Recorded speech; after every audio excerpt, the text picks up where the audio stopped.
The cop harassed a pregnant black woman at a traffic stop, but when she showed her judicial ID, in the heart of Millbrook, a mid-sized city grappling with its history of racial tension and social inequality, lived Judge Amara Richardson. At 38, Amara was a beacon of success and integrity in the legal community. Her sharp intellect, unwavering commitment to justice, and compassionate approach to the law had earned her a reputation as one of the most respected judges in the state. Standing at 5'6", with warm brown skin and eyes that sparkled with intelligence, Amara cut an impressive figure in her judicial robes, even as her growing baby bump signaled the impending arrival of her first child. Amara's journey to the bench had been marked by determination and resilience. Growing up in Millbrook's predominantly black East Side, she had witnessed firsthand the disparities in how the law was applied. These early experiences fueled her passion for justice and drove her to excel academically, earning scholarships that paved her way through law school and eventually to her appointment as the youngest judge in Millbrook's history. On the other side of town patrolled Officer Derek Bronson, a 15-year veteran of the Millbrook Police Department. At 42, Bronson was a poster child for the old guard of policing, brash, authoritarian, and deeply set in his ways. His imposing physique and cold blue eyes often intimidated those he encountered on his beat. Bronson's views, shaped by years of working in a system that often prioritized arrests over community engagement, had calcified into a rigid and often biased approach to law enforcement. Millbrook itself was a city in transition. Once a bastion of segregation, it had slowly begun to diversify, with new families and businesses bringing fresh energy to its tree-lined streets. But the ghosts of its past lingered, manifesting in subtle and not-so-subtle ways in its institutions, particularly within the police force and judicial system. As summer settled over the city, bringing with it long, warm evenings and the scent of blooming magnolias, tensions were simmering just below the surface. The recent appointment of a new police chief committed to reform had been met with resistance from some quarters, including officers like Bronson, who saw it as a threat to their traditional methods. Unbeknownst to the residents of Millbrook, a series of events was about to unfold that would bring Judge Richardson and Officer Bronson into a confrontation that would shake the city to its core. As Amara prepared for another day of dispensing justice from the bench, and Bronson began his patrol with growing resentment, neither could have predicted the explosive encounter that was about to change both their lives and the future of Millbrook itself. The day that would alter the course of Millbrook's history dawned bright and clear, a perfect summer morning that gave no hint of the storm brewing beneath the surface. Judge Amara Richardson woke early, as she often did, to review case files before heading to the courthouse. As she moved about her kitchen, her hand absently rubbing her 7-month pregnant belly, she felt a flutter of excitement. Today, she would be presiding over a high-profile case that had the potential to set a precedent for civil rights lawsuits in the state.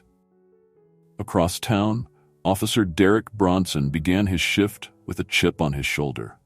The previous night's department meeting, focused on implementing new community policing strategies, had left him seething. In Bronson's mind, these changes were nothing but pandering to troublemakers and activists who didn't understand the realities of police work. As the morning wore on, Amara realized she had left some crucial documents at home. Knowing she couldn't proceed without them, she decided to make a quick trip back during her lunch break. She changed out of her judicial robes into a comfortable sundress, her pregnancy making the summer heat even more oppressive. Meanwhile, Bronson had responded to a call about a disturbance in a predominantly black neighborhood. The situation had been resolved peacefully. Much to his frustration, he felt that a more forceful approach would have been warranted, and this added to his growing sense of anger and resentment. It was in this charged state of mind that Bronson spotted Amara's car rolling through a stop sign in a school zone. Despite the fact that school was out for summer and the streets were nearly empty, Bronson saw an opportunity to assert his authority. He flipped on his lights and siren, pulling Amara over to the side of the road. Amara, distracted by thoughts of her case and the heat, was taken aback by the sudden police presence. She carefully pulled over, her heart racing. As a black woman, she was all too aware of how routine traffic stops could escalate, and her pregnancy added an extra layer of vulnerability to the situation. Bronson approached the car, his hand resting on his holster in a needlessly aggressive posture. "License and registration," he barked, not even bothering with a greeting. Amara, drawing on years of experience in remaining calm under pressure, responded politely. "Of course, officer. May I ask why I've been pulled over?" Bronson's eyes narrowed, interpreting her question as a challenge to his authority. "You rolled through that stop sign back there, in a school zone no less. That's reckless endangerment." "I apologize if that's the case, officer," Amara said, her voice steady despite her growing unease. "I assure you it wasn't intentional. As you can see, there are no children around, and I'm in a bit of a hurry due to a work emergency." Something in Amara's tone, the quiet dignity and articulation, seemed to further agitate Bronson. "Step out of the vehicle," he demanded, his voice taking on a menacing edge. Amara hesitated, her legal mind racing through the implications of this escalation. "Officer, I don't believe that's necessary. I'm happy to accept a citation if you feel it's warranted." "But," Bronson cut her off, his voice rising. "I said, step out of the vehicle. Do not make me repeat myself." With growing trepidation, Amara carefully exited the car, her pregnant belly now fully visible. Bronson's eyes flickered to her midsection, but his demeanor didn't soften. If anything, he seemed to become more agitated. "Hands where I can see them," he snapped, taking a step closer to Amara. "You people think you can just do whatever you want, don't you? Probably rushing home to collect your welfare check." The blatant racism of the comment hit Amara like a physical blow. She had encountered prejudice before, but never so overtly, and never from a police officer while she was so vulnerable. "Officer," she began, fighting to keep her voice calm, "I believe you're making some unfounded assumptions. I would like to speak to your supervisor." Bronson's face contorted with rage. In a move that would shock bystanders who had begun to gather, he suddenly grabbed Amara's arm roughly. "You don't make demands here. I'm in charge, and you'll do as I say." The force of his grip caused Amara to lose her balance slightly, her free hand instinctively moving to protect her belly as she stumbled. A gasp went up from the onlookers, several of whom had begun recording the interaction on their phones. In that moment, as Amara steadied herself and looked into Bronson's hate-filled eyes, she knew that this encounter had crossed a line. This was no longer just about a traffic violation or even a single instance of racial profiling. This was a microcosm of a much larger, systemic issue that she, as a judge and a black woman, was uniquely positioned to address. Little did Officer Bronson know, his actions in the next few minutes would not only change the course of his career, but would set in motion a series of events that would shake the very foundations of Millbrook's justice system. As the confrontation between Judge Amara Richardson and Officer Derek Bronson escalated, a series of revelations began to unfold, forcing both the participants and the growing crowd of onlookers to confront uncomfortable truths about their community and its institutions. The first revelation came from an unexpected source. Mrs. Eleanor Thompson, a retired school teacher who lived across the street, had been watching the scene unfold from her porch. Recognizing Amara, she hurried over as fast as her arthritic knees would allow. "Officer," she called out, her voice quavering but determined. "Do you have any idea who you're manhandling? That's Judge Richardson. You're treating so shamefully." Bronson's grip on Amara's arm loosened slightly as confusion flickered across his face. "Judge," he repeated, disbelief evident in his tone. Amara, seizing the moment, spoke up. "Yes, Officer Bronson, I am Judge Amara Richardson of the Millbrook Circuit Court, and I can assure you, your conduct today will be thoroughly reviewed." The revelation of Amara's identity sent shockwaves through the gathered crowd. Murmurs turned to outraged exclamations as the full implications of what they had witnessed began to sink in. If a respected judge could be treated this way, what hope did ordinary citizens have? But the revelations didn't stop there. As Bronson, now visibly flustered, attempted to backtrack, a young man in the crowd stepped forward. "I've got it all on video," he announced, holding up his smartphone, including when he made that racist comment about welfare. This second revelation caused Bronson's face to drain of color. He had been caught, irrefutably, in an act of racial profiling and police brutality against a pregnant woman who happened to be a high-ranking member of the judiciary. As the crowd's anger grew, another voice cut through the chaos. "This isn't the first time," said a middle-aged black man, his voice heavy with years of pent-up frustration.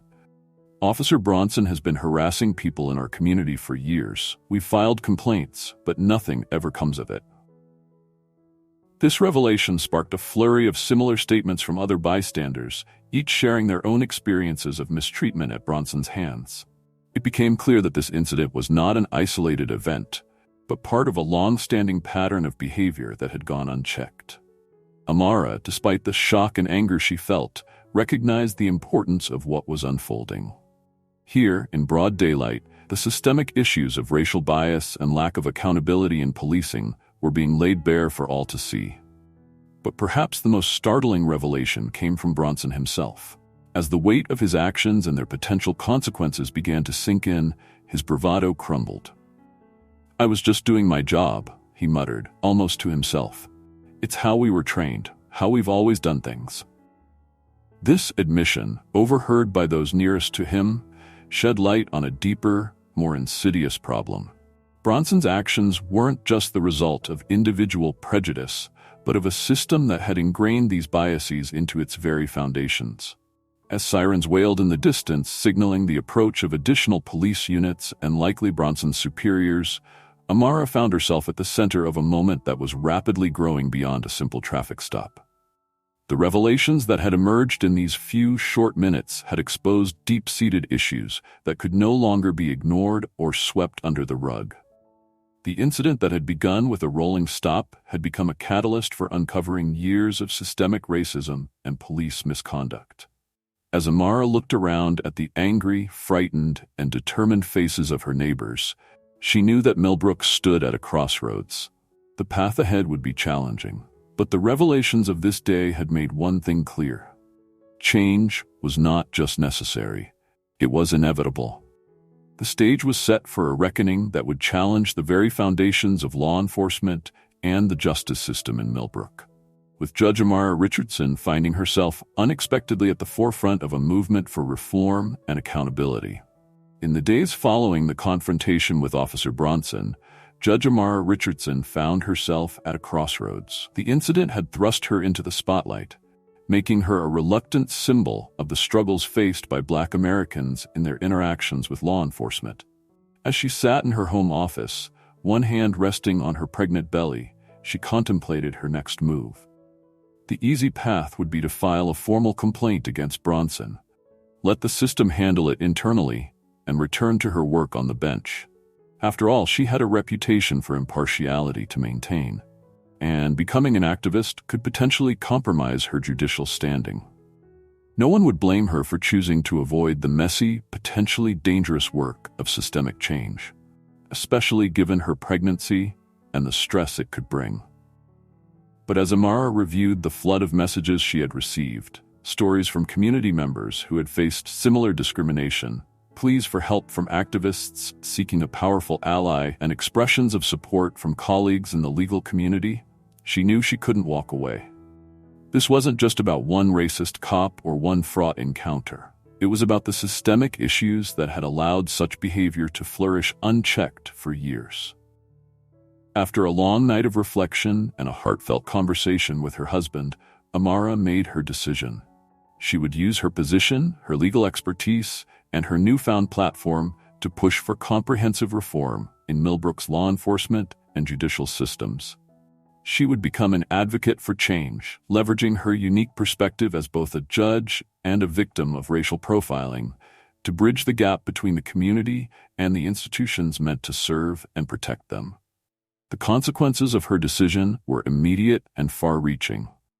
When Amara announced her intentions in a press conference, it sent shockwaves through the city. Many praised her courage and commitment, seeing her as a champion for justice. Others, particularly those with vested interests in maintaining the status quo, saw her as a threat. Within the judicial system, reactions were mixed. Some of her colleagues expressed support, seeing her actions as a necessary step towards addressing long-standing issues. Others criticized her, arguing that her advocacy compromised her impartiality as a judge. The state's Judicial Ethics Committee announced that they would be reviewing her conduct, raising the specter of professional consequences. Amara's decision also had personal consequences. Her face was splashed across local and national news outlets, making her a recognized figure. She began receiving death threats, necessitating increased security measures at her home and at the courthouse. The stress took a toll on her health, raising concerns about her pregnancy and forcing her to take a temporary leave from her judicial duties. Despite these challenges, Amara threw herself into the work.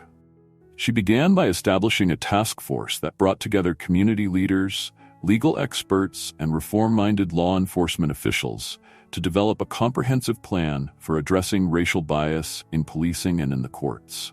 Her legal acumen and judicial experience proved invaluable as she guided the group through the complex process of crafting reform proposals that could withstand legal scrutiny. One of the most significant consequences of Amara's decision was the ripple effect it had beyond Millbrook. Her story, that of a pregnant black female judge racially profiled and manhandled by a police officer, captured the national imagination. Soon, she was being invited to speak at law schools, to testify before state legislatures, and to consult with police departments across the country. This increased visibility brought both opportunities and challenges. Amara found herself in a position to influence policy at a level she had never anticipated, but it also made her a target for those who opposed reform. Conservative media outlets began running pieces questioning her objectivity and fitness for the bench, attempting to discredit her work and undermine her authority. Within Millbrook, the consequences of Amara's decision played out in complex ways. As the task force's work progressed and more instances of misconduct came to light, the city found itself divided.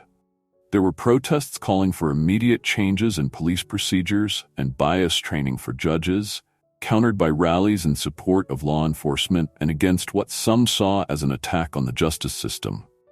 Amara's decision also had unexpected personal consequences. As she worked closely with community members and reform-minded officials, she found herself forming deep bonds. She became a mentor to young black law students, a confidant to officers struggling with the changing culture, and a bridge between groups that had long been at odds. Perhaps the most profound consequence of Amara's decision came in the form of a letter from Officer Bronson's teenage daughter. The girl wrote about how the incident had forced her to confront her father's prejudices and her own biases, and how it had inspired her to pursue a career in civil rights law. This letter reinforced Amara's commitment to addressing the root causes of systemic racism and showed her that change was possible, even in unexpected places. As her due date approached and the reform efforts deepened, Amara often reflected on the consequences of her decision. The work was harder than anything she had done in her legal career. The stakes higher, the opposition more fierce. There were days when the weight of it all seemed almost too much to bear. But then she would receive a letter from a young black girl, inspired by her stand, or see a small but meaningful change in police-community relations, or witness a moment of genuine understanding between former adversaries. In these moments, Amara knew that despite the high personal cost, her decision had been the right one. The consequences of Judge Amara Richardson's choice to stand and fight rippled out far beyond her, far beyond Millbrook. She had set in motion a chain of events that would challenge not just one city's approach to law enforcement and judicial conduct, but spark a national conversation about systemic racism in the legal system. As she prepared for the birth of her child and the battles yet to come, Amara knew that the full consequences of her decision were still unfolding and would continue to shape the fight for justice and equality long after her part in it was done. While Judge Amara Richardson's campaign for reform took center stage, a secondary plot was unfolding within the Millbrook Police Department, centered around Officer Derek Bronson and the newly appointed police chief, Evelyn Carter. Chief Carter, the first woman and person of color to lead the department, had arrived in Millbrook with a mandate for change. She had been aware of the tensions within the force and the community, but had underestimated the depth of the problems. The incident with Judge Richardson had forced her to confront the reality of the situation head-on. As she began to investigate the department's practices, Carter uncovered a pattern of misconduct that went beyond individual officers like Bronson. There were systemic issues in training, accountability, and community relations that had fostered an environment where racial profiling and excessive force were tacitly accepted. Meanwhile, Derek Bronson found himself at a crossroads. Suspended pending an investigation, he was forced to confront the consequences of his actions. The public outcry and the shame he saw in his daughter's eyes had cracked the shell of his long-held beliefs. In a surprising turn of events, Bronson reached out to Chief Carter, expressing a desire to make amends. Skeptical but seeing an opportunity, Carter decided to take a risk. She offered Bronson a chance at redemption through a restorative justice program, on the condition that he undergo intensive bias training and work directly with community members he had wronged. This decision was met with resistance from both within and outside the department. Many officers saw it as a betrayal, while activists argued that Bronson deserved harsher punishment. Carter found herself walking a tightrope, trying to balance accountability with the potential for genuine change. As Bronson began his journey of rehabilitation, he started to see the impact of his actions in a new light. Through facilitated conversations with community members, including some he had personally mistreated, he began to understand the depth of harm he had caused. The turning point came when Bronson, as part of his restorative justice program, was assigned to assist at a youth center in the predominantly black neighborhood he had once patrolled with such bias. There, he encountered teenagers who reminded him of his own daughter, forcing him to confront his prejudices in a deeply personal way. This secondary plot intersected with the main story when Bronson, having made significant progress in his rehabilitation, asked to meet with Judge Richardson to apologize in person. The meeting, facilitated by Chief Carter, was tense and emotional. Amara, initially skeptical, found herself moved by Bronson's genuine remorse and commitment to change. Their conversation, which touched on shared experiences of parenthood and the hopes they had for their children's future, became a powerful symbol of the potential for transformation and reconciliation. It added depth and nuance to the broader narrative of reform, showing that change was possible even in those who had once been part of the problem. As news of Bronson's journey spread, it sparked debates within the community about forgiveness, accountability, and the possibility of redemption. Some saw it as a model for police reform, while others remained skeptical of its broader applicability. This secondary plot development added layers of complexity to the main narrative, highlighting the personal struggles behind systemic issues and the potential for individual growth to contribute to institutional change. It set the stage for a more nuanced approach to police reform, one that recognized the humanity of all involved while still holding individuals and institutions accountable for their actions. As the movement for reform in Millbrook gained momentum, the relationships between key characters underwent significant transformations, shaped by the crucible of conflict and shared purpose. The relationship between Judge Amara Richardson and Police Chief Evelyn Carter evolved from one of professional respect to a deep, collaborative partnership. Initially, their interactions had been limited to formal settings, with Amara viewing Carter as a potential ally but unsure of her commitment to real change. For her part, Carter had admired Amara's legal acumen, but worried that her activist stance might complicate police-community relations. Their first real conversation happened weeks after the incident, during a closed-door meeting to discuss the proposed reforms. As Amara laid out her vision for a more just and equitable system, Carter was struck by her passion and pragmatism. "You know," Carter said, leaning back in her chair, "when I took this job, I thought I understood the challenges. But what happened to you? It's opened my eyes to how deep these issues run." Amara nodded, studying Carter's face. "The question is, are you ready for what real change will require? It won't be easy, and you'll face resistance from within your own ranks." This exchange marked the beginning of a powerful alliance. Carter began to seek Amara's input on community outreach initiatives and departmental policies, while Amara found in Carter a crucial insider who could navigate the complex politics of police reform. The relationship between Amara and Sarah Chen, the young reporter who had first broken the story of the confrontation, also deepened in unexpected ways. What began as a source-reporter dynamic evolved into a mentorship and eventually a close friendship. Sarah's ongoing coverage of Amara's activism and the broader issues of systemic racism in the legal system brought national attention to Millbrook. In turn, Amara's guidance helped Sarah develop a deeper, more nuanced understanding of the legal and social issues at play. "I never thought I'd be doing this kind of investigative work," Sarah confided in Amara one evening as they reviewed her latest article. "Your story, it's changed how I see my role as a journalist." Amara smiled, a rare occurrence that transformed her usually serious face. "And I never thought I'd be comfortable in the public eye. Guess we're both learning new skills." Perhaps the most surprising relationship development was between Amara and Officer Derek Bronson.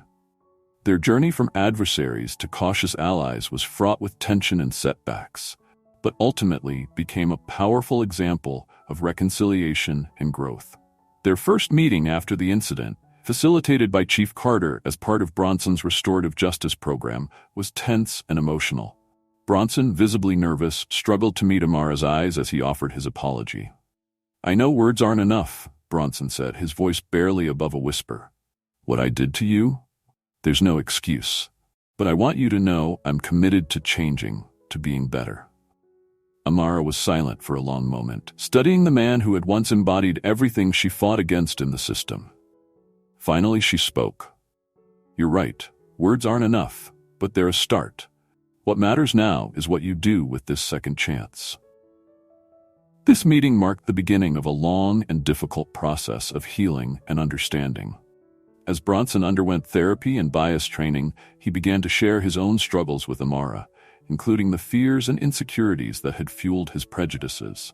In turn, Amara found herself opening up about the challenges she had faced as a Black woman in the legal profession and her hopes for her unborn child.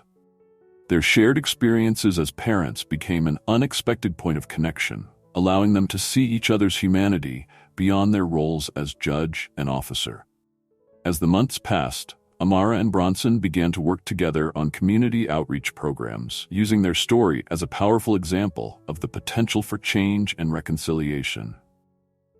The relationship between Amara and the broader Millbrook community also underwent a profound transformation. Once seen primarily as an impartial figure on the bench, Amara became a symbol of resistance and hope. She formed particularly strong bonds with young Black law students and aspiring public servants, becoming a mentor and role model. These evolving relationships created a web of support and accountability that became crucial to the success of the reform efforts in Millbrook. They highlighted the power of human connection in overcoming systemic injustice, showing how individual relationships could become the foundation for broader social change. As these bonds deepened and expanded, they set the stage for the climactic events that would determine the future of Millbrook's justice system, and potentially serve as a model for addressing systemic racism in law enforcement and the courts across the nation. The climax of Millbrook's struggle for reform came to a head on a crisp autumn day, exactly 1 year after Judge Amara Richardson's confrontation with Officer Bronson. The state legislature was set to vote on a comprehensive package of judicial and law enforcement reforms, largely inspired by the movement Amara had sparked in Millbrook. The steps of the state capitol were crowded with supporters and protesters, their competing chants creating a cacophony of sound. Amara stood at the forefront, her newborn daughter cradled in her arms, flanked by Chief Carter and Sarah Chen. Around them gathered a diverse coalition of activists, reformed-minded police officers, and community leaders. As the legislators filed into the building, a hush fell over the crowd. Everyone knew that this vote would determine the future of not just Millbrook, but potentially set a precedent for the entire state. Inside the packed chamber, the atmosphere was tense. Amara, invited to speak before the vote, approached the podium, handing her daughter to Sarah. She looked out at the sea of faces, some supportive, others hostile, and took a deep breath. "A year ago," she began, her voice steady and clear, "I stood on a street in Millbrook, 7 months pregnant, facing unwarranted aggression from an officer sworn to protect and serve. Today, I stand before you not just as a judge or an activist, but as a mother asking us all to create a better world for our children. As Amara spoke, laying out the need for change and the potential for a more just and equitable legal system, the room was silent, hanging on her every word. Suddenly, a commotion erupted at the back of the chamber. A group of police union representatives and their supporters burst in, their faces contorted with anger as they shouted accusations of anti-police sentiment and threats of a law enforcement slowdown if the reforms passed. Before security could react, one of the agitators rushed towards the podium, his hand reaching into his jacket. In that moment, time seemed to slow down. Chief Carter moved to intercept the man, while Officer Bronson, who had been standing quietly at the back of the room, positioned himself to protect Amara and her child. The chamber erupted into chaos. Security officers rushed to subdue the intruders, while others moved to protect the legislators and civilians. Amidst the confusion, Amara remained at the podium, her voice rising above the din as she continued to speak, refusing to be silenced. "This is exactly why we need change," she called out, her words cutting through the chaos. "This kind of fear and aggression is what we're trying to overcome. We can be better than this." As order was gradually restored, the impact of what had just occurred settled over the room. The line between those resisting change and those fighting for it had never been more starkly drawn. The lead sponsor of the reform bill, visibly shaken by the events, stood up. Her voice trembled slightly as she addressed the chamber. "What we have just witnessed," she said, "is the clearest evidence of why this reform is not just necessary, but urgent. We cannot wait any longer to address the systemic issues that have divided our communities for too long." With those words, she called for an immediate vote on the reform package. The legislators, many still reeling from what they had witnessed, began to cast their votes. One by one, the tally grew. As the final vote was cast, a roar went up from the crowd outside, who were watching the proceedings on large screens. The reform package had passed, with a wider margin than anyone had dared to hope. Amara, now surrounded by Chief Carter, Sarah, and other supporters, felt a wave of emotion wash over her. They had done it. The climactic confrontation had laid bare the issues she had fought so hard to expose, and the state had chosen the path of progress and accountability. But even as celebration erupted around her, Amara knew that this was not the end, but rather the beginning of a new chapter in their ongoing struggle for justice and equality in the legal system. In the wake of the dramatic legislative victory, Millbrook and the entire state found themselves at the beginning of a challenging journey towards implementing the sweeping reforms that had been passed. The conflict that had begun with Amara's confrontation with Officer Bronson had exploded into a statewide reckoning with issues of racial bias in law enforcement and the judicial system. Now the hard work of resolving these deep-seated conflicts began in earnest. Governor Lisa Hartman, recognizing the historic nature of the moment, established a reform implementation task force. She appointed Judge Amara Richardson as its co-chair, alongside retired Supreme Court Justice Robert Mendelsohn, a move that was met with both praise and controversy. Some saw it as a bold step towards real change, while others criticized it as putting too much power in the hands of activists. Amara, acutely aware of the challenges ahead, assembled a diverse team that included legal scholars, civil rights attorneys, reform-minded law enforcement officials, and community leaders. Their first task was to translate the broad strokes of the reform package into concrete, actionable policies for both the police force and the court system.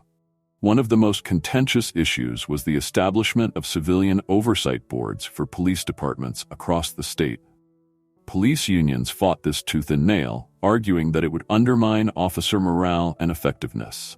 During a particularly heated meeting, a veteran police captain stood up and confronted Amara. "You're tying our hands," he accused. "How are we supposed to do our jobs with civilians second-guessing our every move?" Amara, remaining calm, responded, "The job of law enforcement is to serve and protect all citizens. If that's being done properly, oversight should be welcomed, not feared. These boards aren't about punishment, they're about building trust and ensuring accountability." This exchange, witnessed by the entire task force, became a turning point. It sparked a frank and often uncomfortable dialogue about the realities of policing in diverse communities. Slowly, even some of the most resistant officers began to engage with the idea that accountability could actually make their jobs easier by rebuilding community trust. Another major focus of the conflict resolution effort was addressing racial bias in the court system. Amara brought in experts to conduct intensive bias training for judges, prosecutors, and public defenders. These sessions were often tense and emotional, as legal professionals were forced to confront their own prejudices and the impact these had on their handling of cases. During one such session, a judge broke down in tears, overwhelmed by the realization of how his unconscious biases had influenced his sentencing decisions. "I never thought of myself as racist," he admitted to the group. "But looking back, I can see how many times I treated defendants differently because of their race. I don't want to be that person anymore." This vulnerable moment became a catalyst for deeper engagement with the training program, as more members of the legal community began to open up about their experiences and biases. Outside the official channels, Amara and her team worked tirelessly to rebuild trust with communities that had long been marginalized by the legal system. They organized a series of town hall meetings, legal clinics, and youth outreach programs in underserved neighborhoods. These efforts were met with initial skepticism from many residents who had long mistrusted the courts and law enforcement. At one community meeting in a predominantly black neighborhood, an elderly man stood up and addressed Amara directly. "We've heard promises before," he said, his voice heavy with years of disappointment.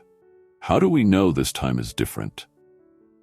Amara acknowledged his concerns, sharing her own experiences both as a black woman and as a judge who had seen the system from the inside.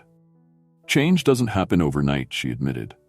"But this time, we have concrete policies, oversight mechanisms, and most importantly, a commitment from both the legal community and the broader public to see this through.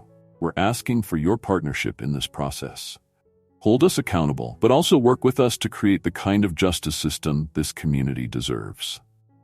Slowly, these efforts began to bear fruit. Community members started to engage more positively with local courts and law enforcement, reporting crimes more frequently and providing valuable feedback on the reform initiatives. The us versus them mentality that had long characterized the relationship between marginalized communities and the legal system began to erode. However, the path to resolution was not without its setbacks. A few months into the reform process, a high-profile case involving the shooting of an unarmed black teenager by a police officer threatened to undo much of the progress that had been made. The incident sparked protests and renewed calls for accountability.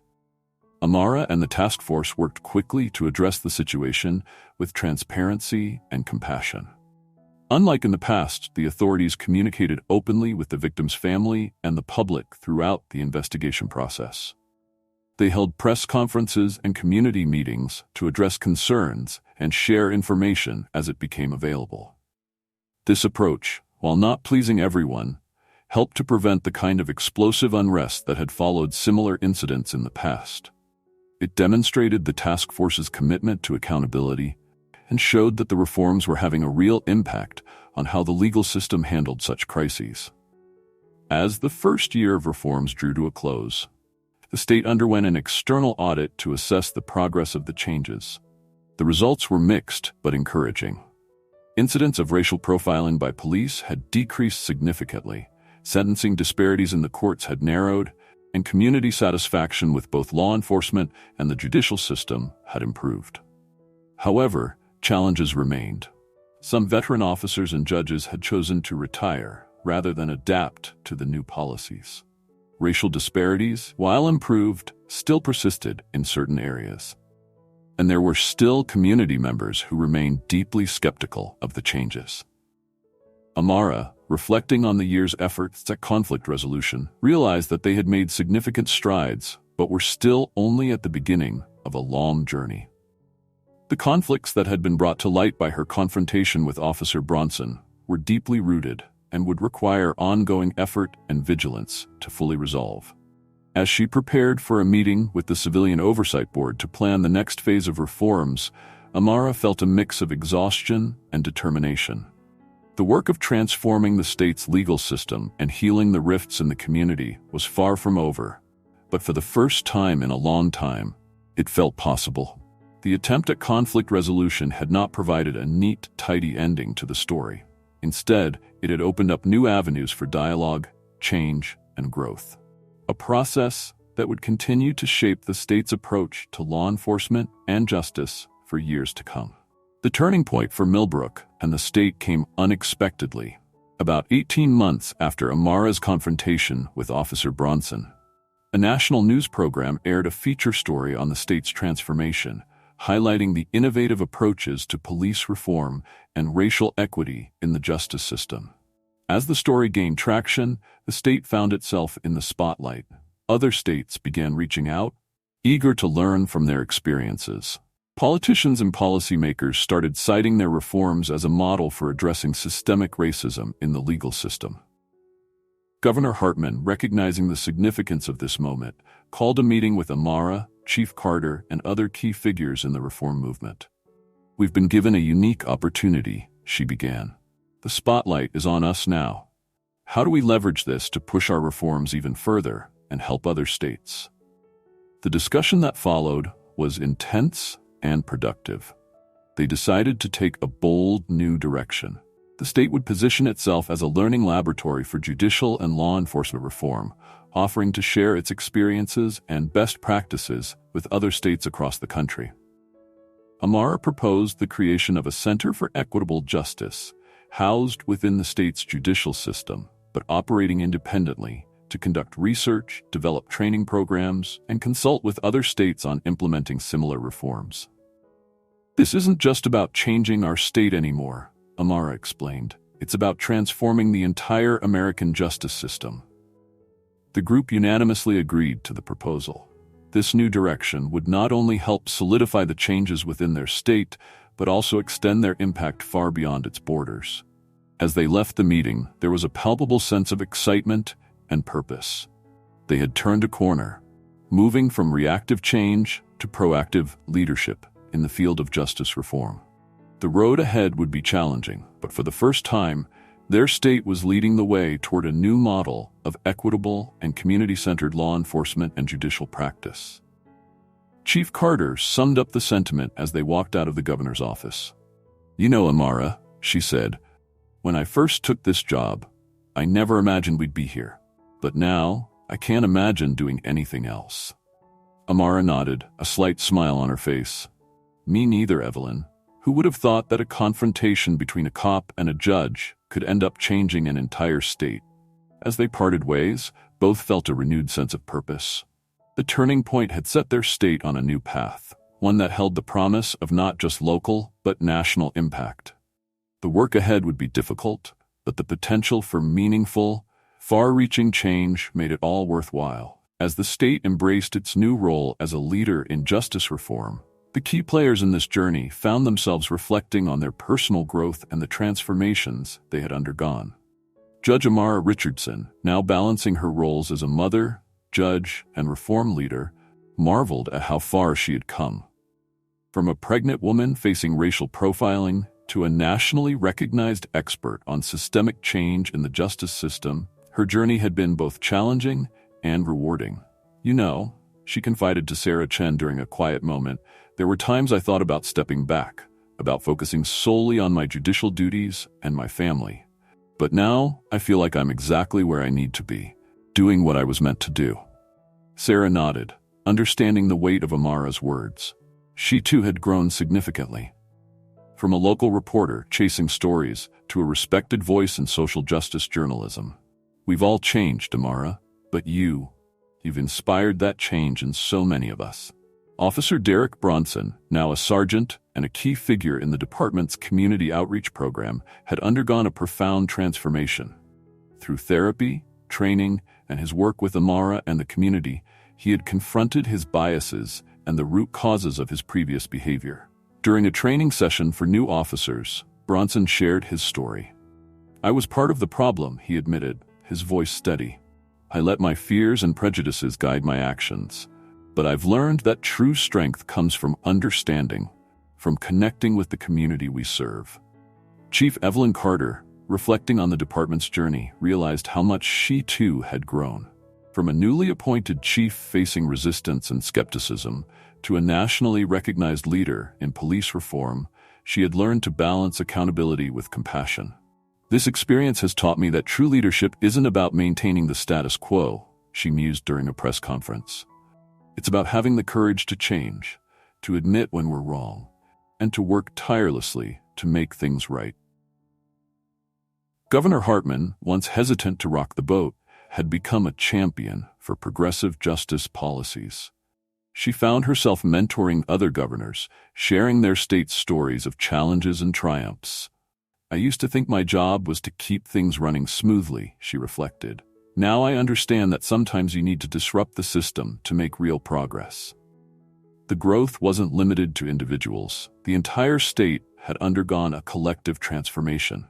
Citizens who had once viewed the justice system with fear or disdain now actively participated in community policing and court watch programs.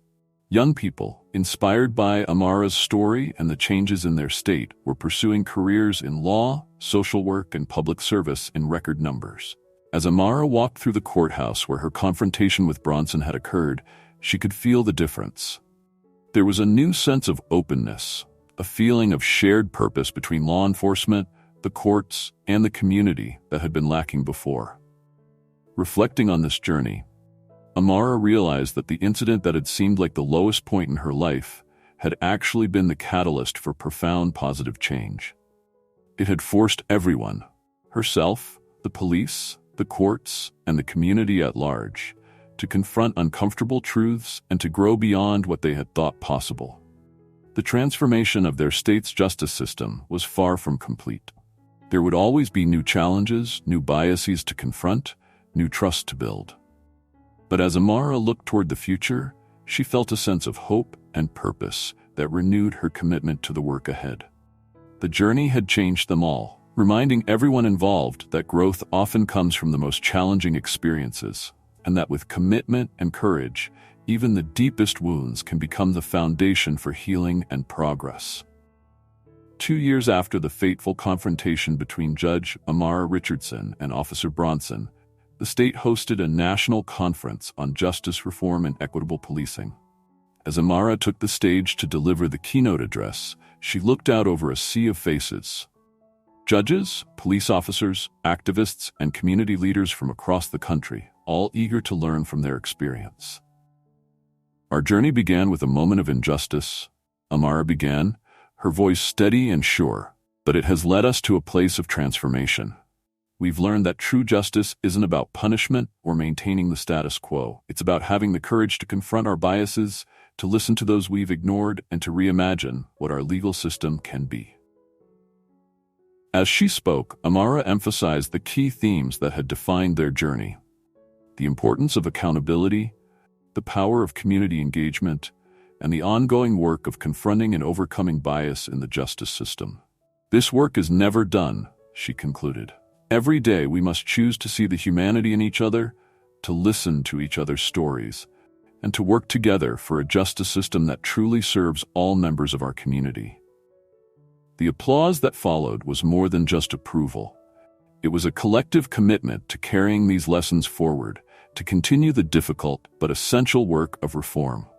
As the conference concluded, with states from across the nation pledging to implement similar reforms, there was a sense that something truly transformative had begun.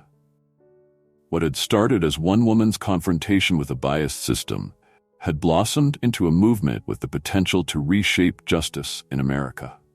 The story of Amara and Millbrook served as a powerful reminder that change, while often born from pain and conflict, has the power to heal, unite, and inspire when embraced with courage and compassion.